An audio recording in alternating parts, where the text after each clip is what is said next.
Dr. Rosemary Byanyima worked as a low-level manager at Mulago Hospital for 7 years and 2.5 years as Deputy Executive Director.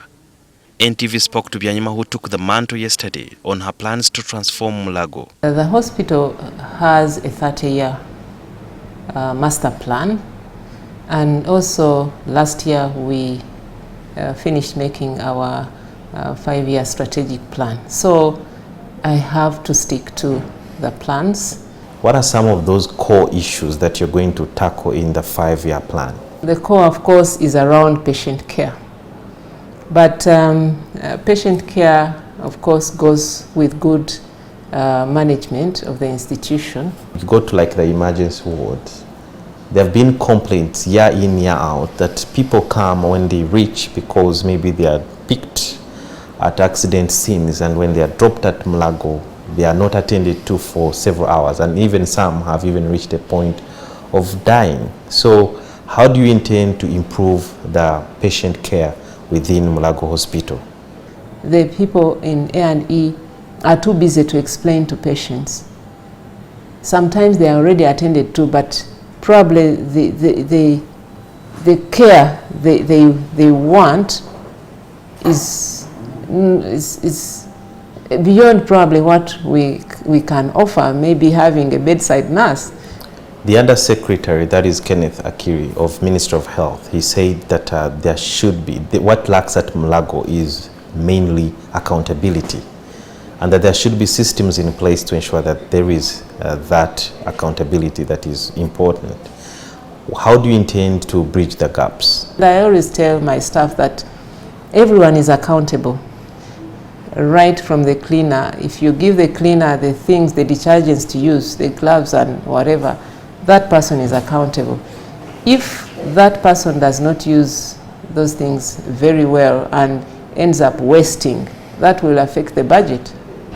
Then you end up at the end of the month, you're running short, and then you're looking for funds, yet you haven't budgeted for that.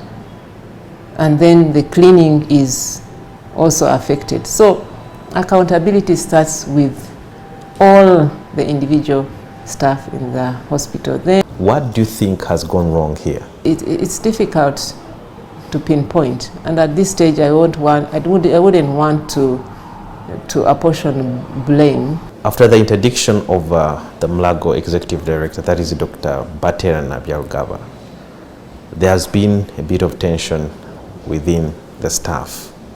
Would like to know how you're going to address that problem. I have personally talked to the staff that we are here to run the institution,